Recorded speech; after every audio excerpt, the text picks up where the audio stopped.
I was crying in the shower, and I was just like, when is this over? And the gospel song playing in my living room would blast into my bathroom and say, it ain't over until God says it's over. It ain't over until God says it's done. And that is the literal timing. It can be hard in the midst of so much violence, oppression, and despair to believe in a just, loving, and compassionate world. I'm also clear that if ever we need a collective hold of that possibility, it is now. Mundane Miracles with Sonya Renee Taylor is a podcast where I share stories, reflections, anecdotes, and epiphanies from my daily existence in an effort to collect evidence that life is truly loving and kind, full of intention, guiding us all toward greater love, grace, and compassion, proving that if we learn to look and listen, we will hear and see that life is indeed unfolding for our highest good. Join me as I share evidence that life is happening on purpose with radical love in service of our highest good, even when it sucks, especially when it sucks. When I let my grief take up all the space of 1,000 oceans that were washing over me every day, I have to say, I felt joy. I felt joy, oh boy. I felt unexpected, unusual, surprising waves of joy. Hello, I want to welcome you to part 2 of The Great Collapse and The Great Awakening, this podcast episode about my awakening process. If you missed the first episode, I am walking us through what happened in March of 2022 when I was catapulted into my own awakening experience through the pretty tumultuous collapse of my life as I understood it. In this episode, I share how I began receiving messages of spiritual guidance, how I began to learn to listen at the level of the subtle and supernatural realms, and how my deep surrender was the catalyst for the most profound transformation of my life. So this actually is a 3-part series. So I want you to tune in, enjoy, and thank you for being part of my awakening experience by getting to share it with you. Hey you, hey you, hey you, hey you, hey you, hey you,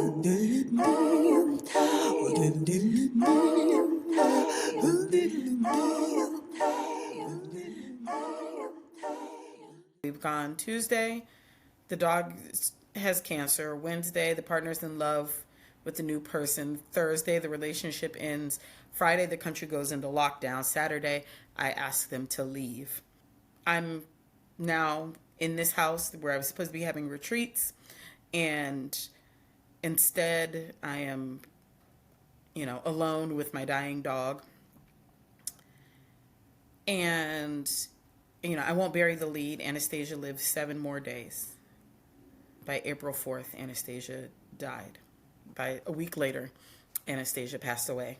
And I was in this home by myself. But before we got there, the day after I had asked my partner to leave, I had djembe drums that were a friend of mine's who somehow got sent to me in New Zealand. Needless to say, they would become very expensive djembe drums once they get shipped to New Zealand. But they were there in the house. And I woke up the morning after my partner had this person that they were in love with at the house while I had been away. And I know that they had done ritual. And I could sense it. What I could sense was that there was an energy in my house that was not my energy, and that it had come to attack me. That is the way it felt. And it felt like I needed to move this energy that was in my body, that it was in the home. I needed to move this energy out. And so I picked up this djembe drum and I just started playing it, and I started calling on my ancestors. And I did not come from a place that had like a a deep ancestor veneration practice. I had a bit of it because my mother had died and because my grandmother had died, and so I I had an ancestor veneration practice because I was in relationship with my mother in the form of spirit. And so, but I don't know consciously where the impetus to call on my ancestors to help me cleanse the space came from. I don't know where the I don't know where it came from, but I knew that I needed spiritual intervention that was beyond myself to make it through what was the utter collapse of my life as I understood it. Like 4 days earlier, I was, getting ready to host radical self love retreats. And, I was in love and I had a dog and a house and I had moved to New Zealand and I had this rich, full life. And then in the course of 4 days, all of it was gone or about to be gone. Or at least that's what it felt like.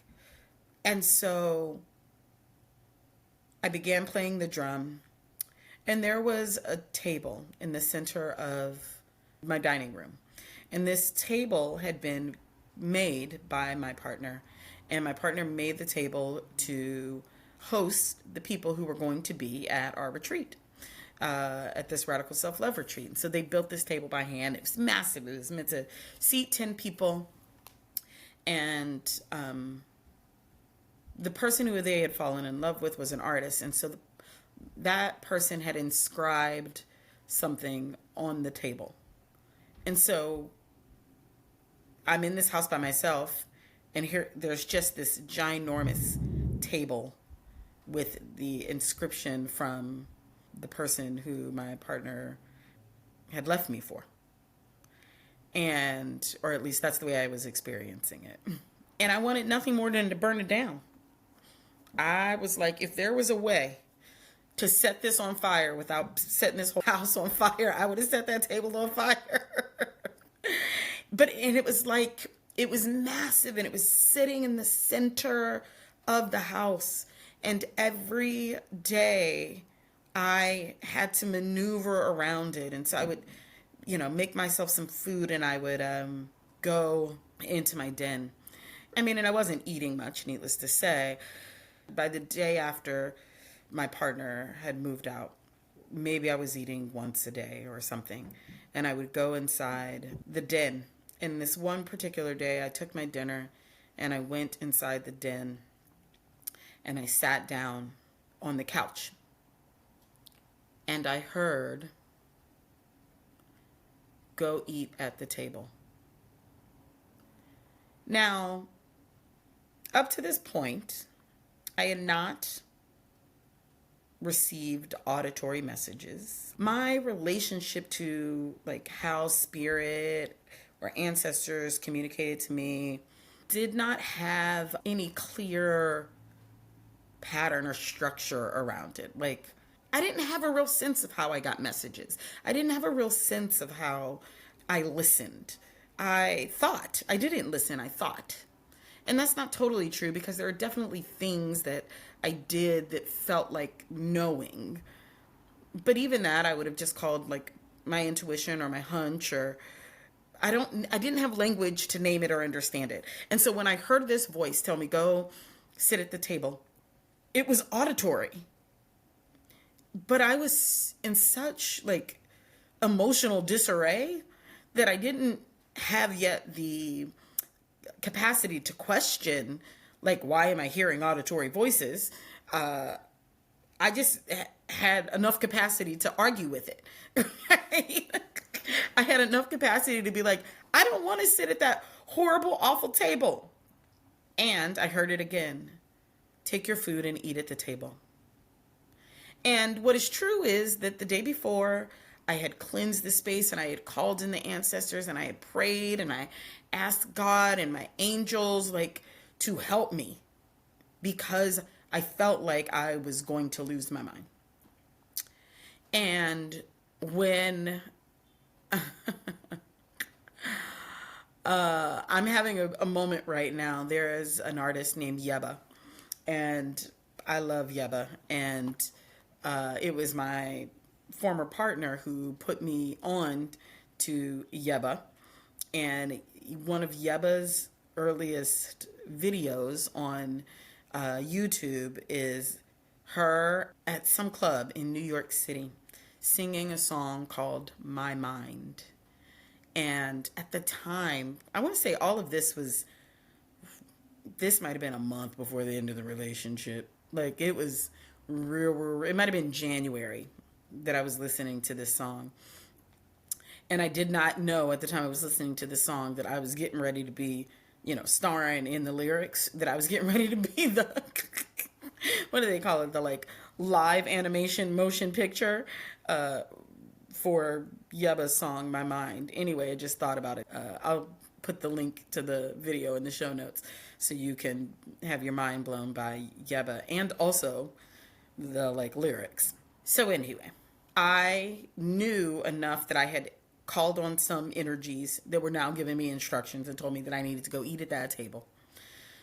And so I got up and I took my plate and I went and sat at the table and I'm sobbing into my dinner, just sobbing.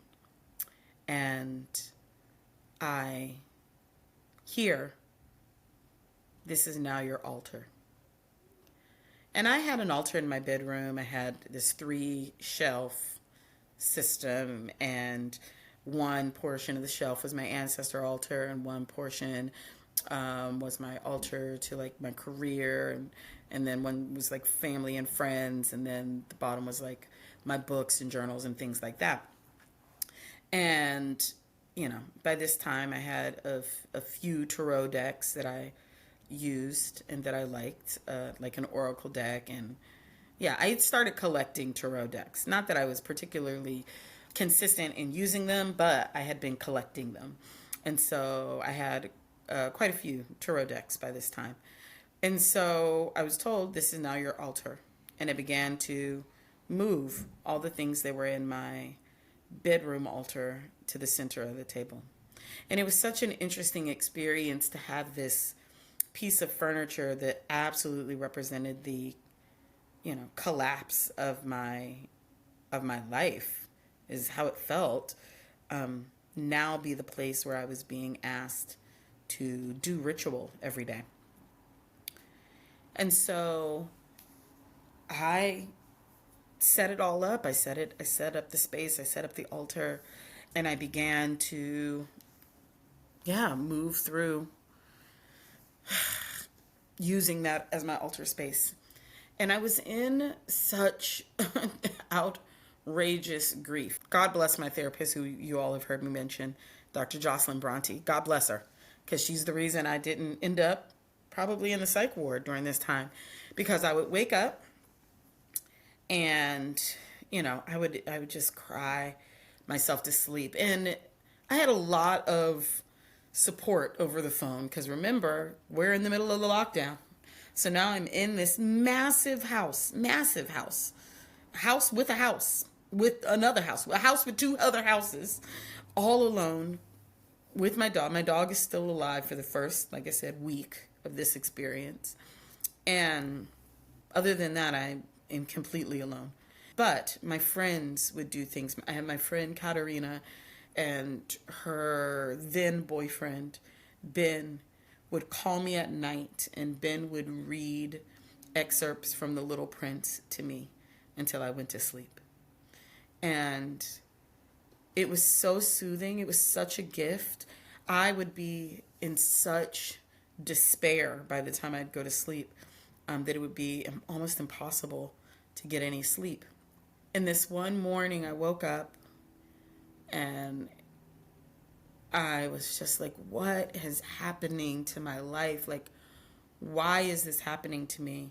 And I had been listening to gospel music as a way to sort of get through the days. And this particular morning, I was in the shower. I was crying in the shower, and I was just like, when is this over? And I describe this moment as if God had and you got to make it real analog. So it was like God had a tape recorder, right? Like a 1980 something boombox, and was waiting for me to ask the question, when is this going to be over? So that in the most appropriate fashion, in the most appropriate timing, God could hit play on the boombox and the gospel song playing in my living room would blast into my bathroom and say, it ain't over until God says it's over. It ain't over until God says it's done. And that is the literal timing. At which point I shower slid down the wall in utter despair. Hey you, hey you, hey you, hey you, hey you, hey you,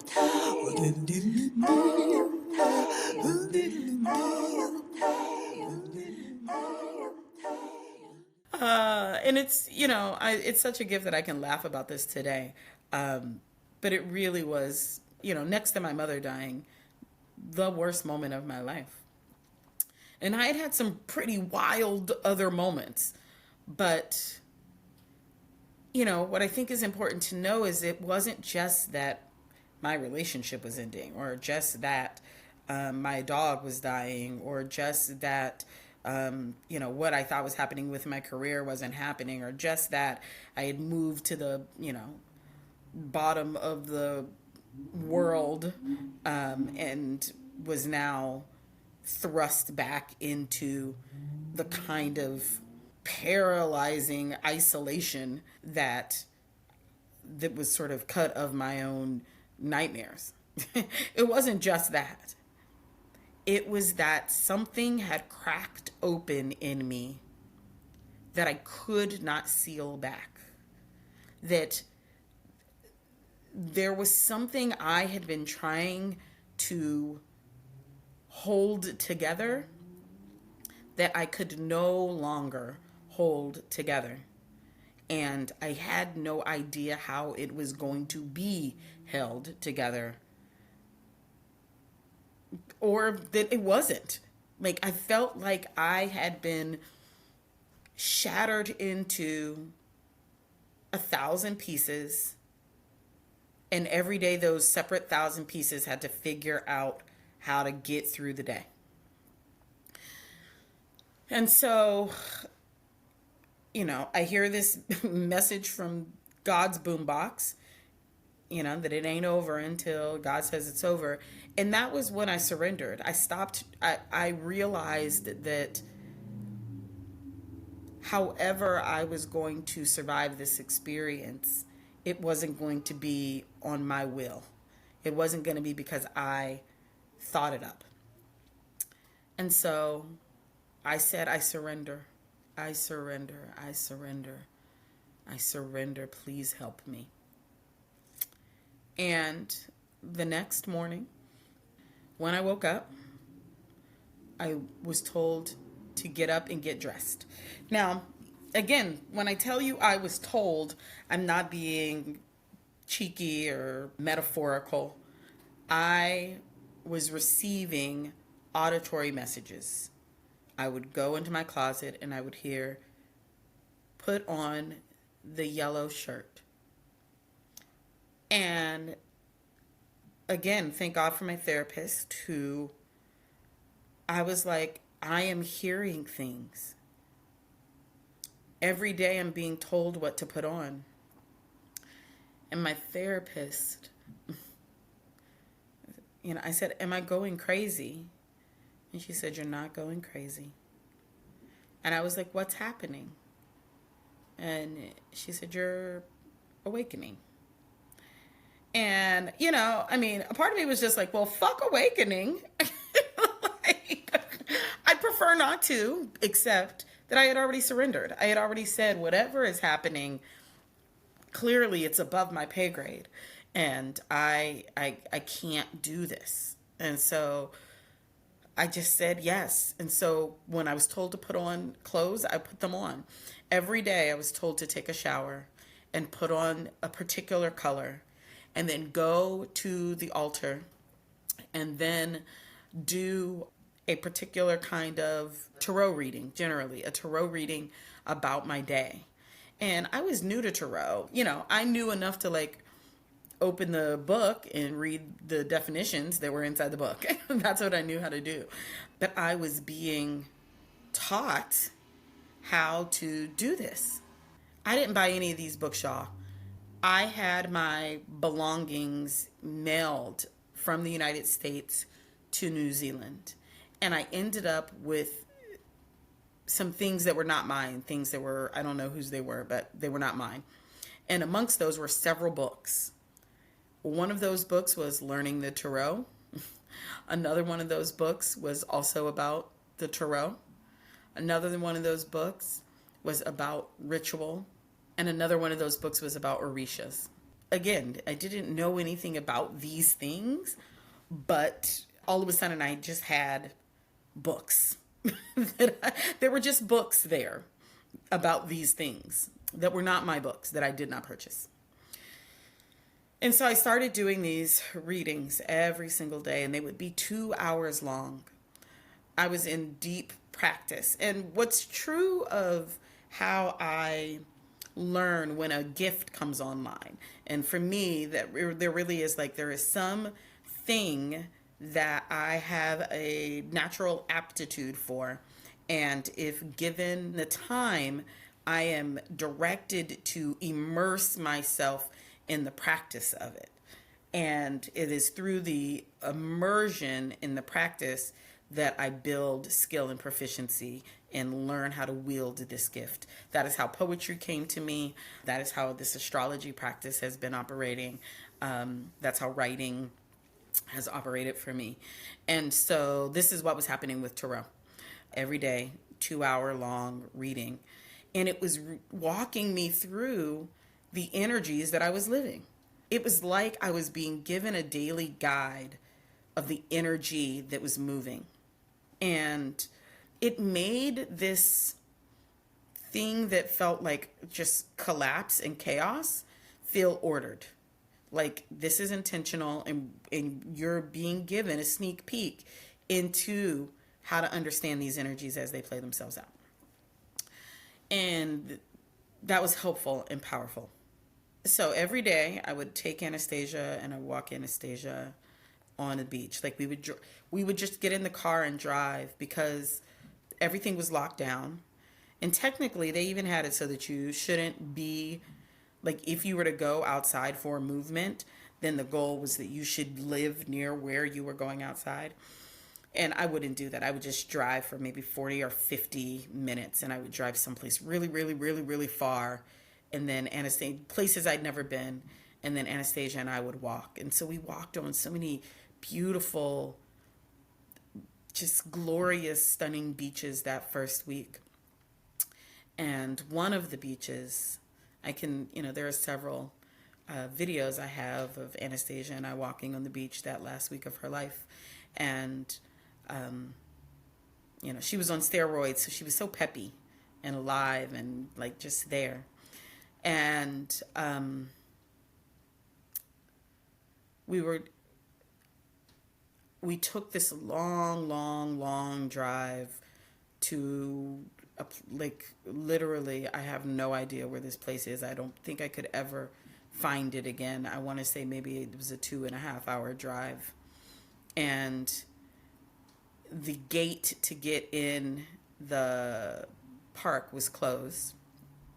And so I parked on the side of the road, and Anastasia and I just started walking down this dirt path forever. I mean, it was far. Like, we probably walked down this dirt path for 25 minutes. And while we were there, there is a bird in Aotearoa called a piwakawaka. And it's a tiny little, they call it a fantail. It's very tiny, and it's black and brown, and it has this tail that sort of fans out. And in Maori tradition, the Piwaka Waka is the bird of the ancestors. And so oftentimes its presence means that someone may be about to die, or that it's an ancestor visiting you. And Anastasia and I were on this walk, and a Piwaka Waka just flew down in front of my face, and it just stayed there like this. And then, I was startled for a moment, and then I said, hello. And I went to put my hand out, and it didn't land in my hand, but it just came over here, and it just stayed there. And I said, thank you. Thank you for visiting me. And then it flew off.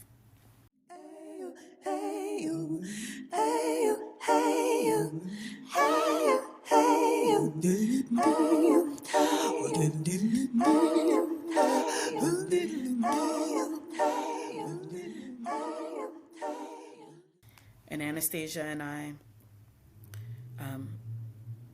she got tired, so I carried her, and we made it to this beach that looked like it was looked like it was on another planet. Like, it was endless and so massive, and the shoreline was epic, but the mountains were like this reddish orange dirt, and they were so high all the way down the coastline that just went on forever and ever and ever. And me and I think there was one other person on this beach. And Anastasia and I just walked and played and walked and played. And that one, I want to say that might have been the day before her last walk. And so my days consisted of, up until this point, this first week, waking up, given guidance about what to wear, taking a shower, going and sitting at my altar. And at this time I was still drinking coffee. And so I wake up and take my shower, then I make a cup of coffee, and then I would begin my tarot reading. And that lasted for the first week. Now, a little other piece of information that's important to know. Anastasia had been scratching and sniffing at the walls. Scratching and sniffing at the walls, looking crazy, scratching and sniffing at the walls. I couldn't figure out what was going on. But she was very much interested in something in the walls. So the day that Anastasia passes away, I wake up, I put on my clothes.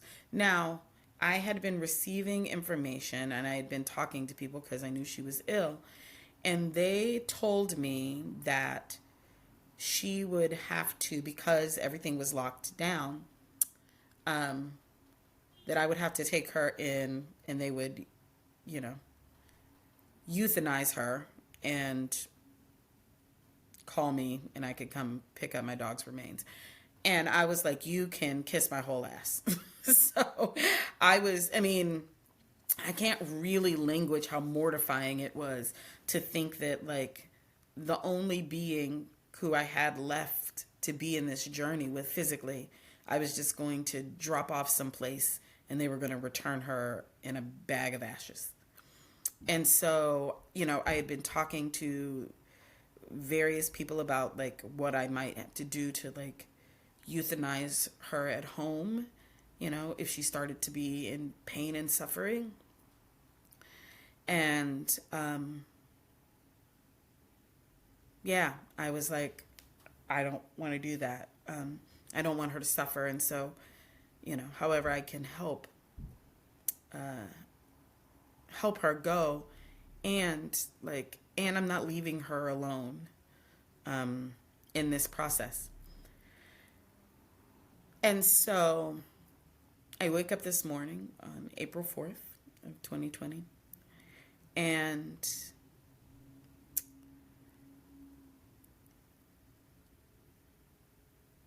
I can't find Anastasia. I was recording a podcast episode for a friend's podcast, and I couldn't find Anastasia. And I was looking for her and looking for her. And after the podcast, I realized that she was hiding away, I believe, in my closet. And I looked at her and I knew that she was hiding from me because she was dying, that she didn't want me to see her as sick as she was. And I called the emergency clinic, and thank God they called. They said, we are open, and we allow one person to be in the room with her, to be in the room with the animal, as a like compassionate care process. And I am so mindful and present. I lost a family member during COVID. That what I was experiencing with Anastasia, people were experiencing with their children and their husbands and their wives and their partners and their parents and their loved ones, not being able to be there when they transitioned. And I remember just how tremendously grateful I felt that they were willing to let me be with her. And so I took her in, and I sang, and I called some friends, and I got some people on Zoom, because I said, I can't do this by myself. And so,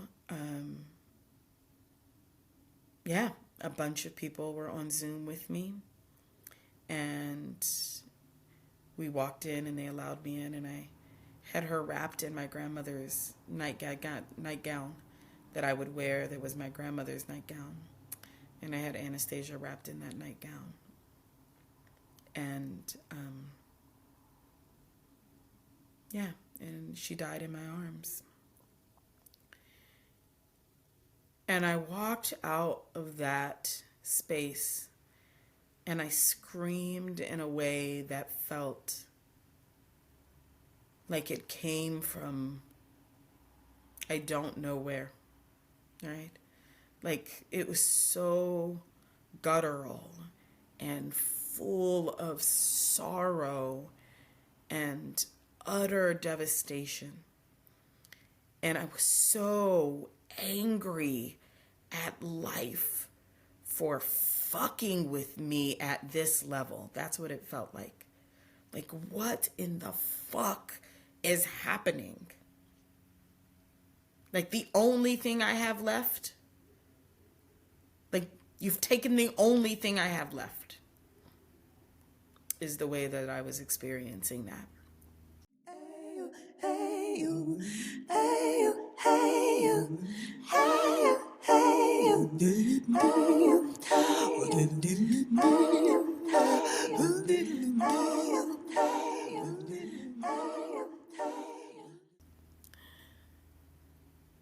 And it was like after Anastasia passed, there's a way in which it was then go time.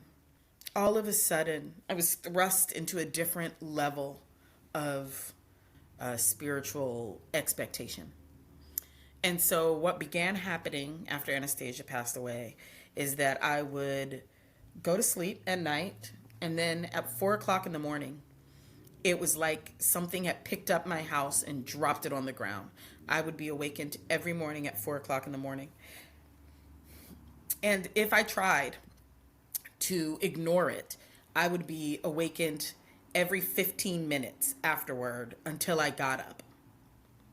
And when I was awakened, I was told to drive to the ocean to get water for my altar.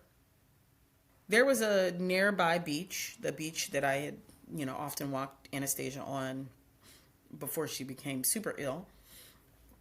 And it's like it was a bay. And I would try to go there. And I would be in the middle of driving in the middle of the night, like it's 4 o'clock in the morning, and I would be told no. There was another beach called Piha, and Piha is east of Auckland.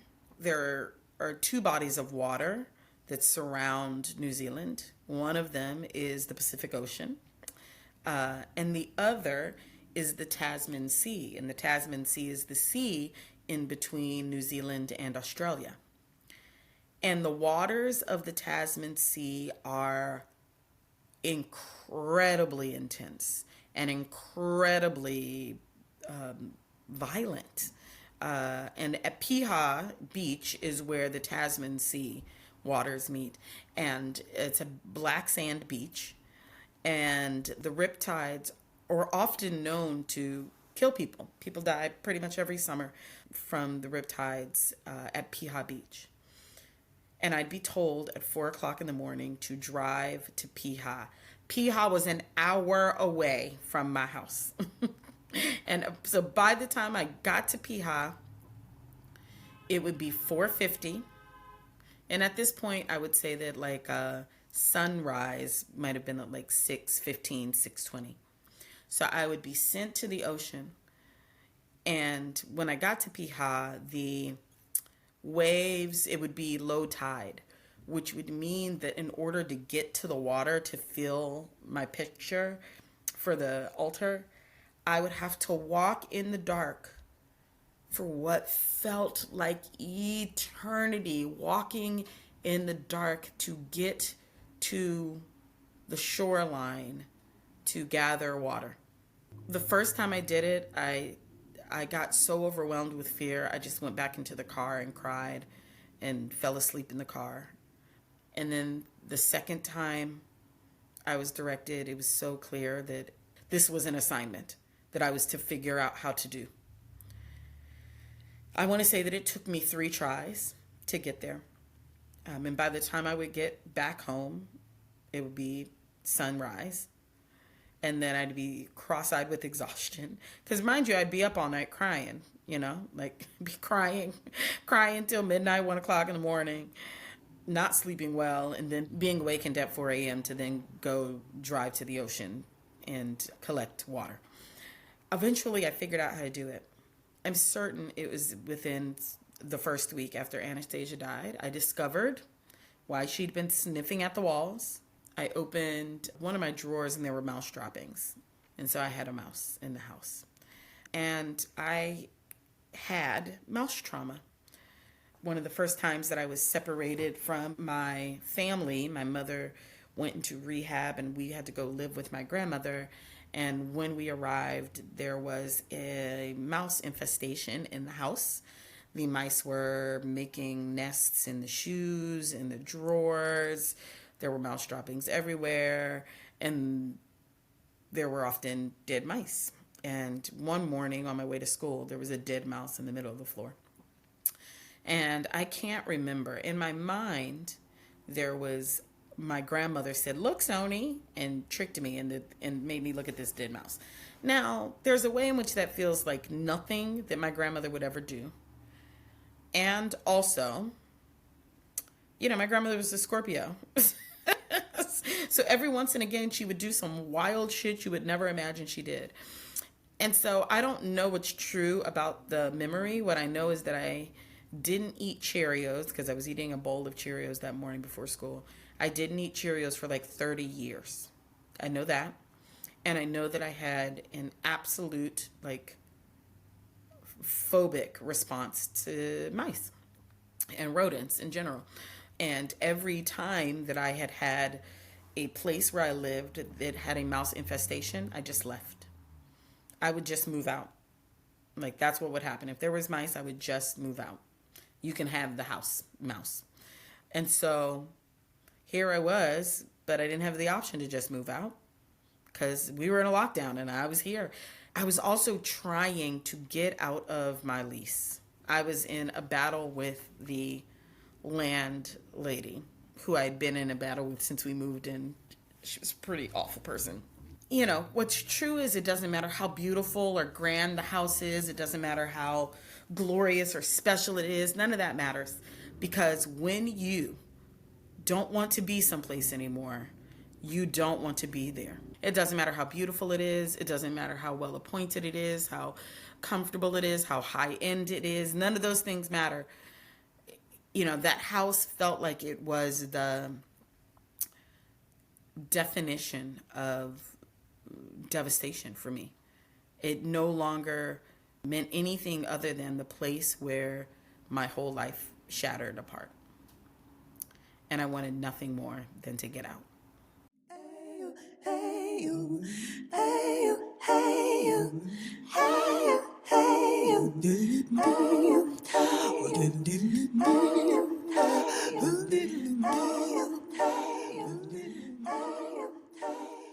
Thank you all for tuning into what is apparently the 3-part series of The Great Collapse and The Great Awakening. I hope that you will tune in next week when I pray that we finish up this story and that you can hear the rest of the powerful and transformative evidence that life was giving me during this time of my life, and how it really did, through the experience of utter devastation,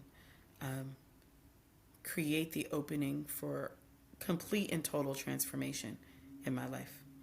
Thank you again for tuning in to Mundane Miracles, where we collect evidence that life is happening on purpose, in radical love, in service of our highest good, even when it sucks, especially when it sucks.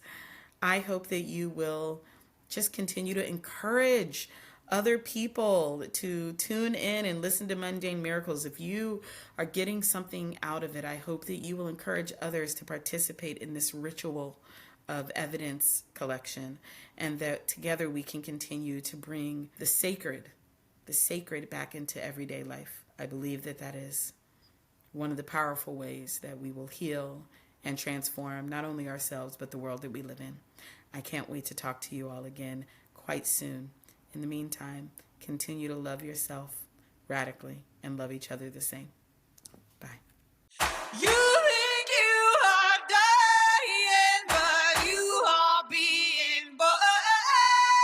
Mundane Miracles with Sonya Renee Taylor is produced by Sonya Renee Taylor, edited by Dr. Shannon Weber. Our opening music is Joy and Grief by Sean and Abigail Bingson of the Bingsons. Our closing song is Dying by the Bingsons. Join us in the ritual of collecting evidence by rating, commenting, and subscribing to Mundane Miracles on Spotify, Apple Music, YouTube, or wherever you get your podcasts. You can get early access to episodes and support our radical love work by becoming a member on Patreon at patreon.com/Sonya Renee Taylor. That's patreon.com/Sonya Renee Taylor.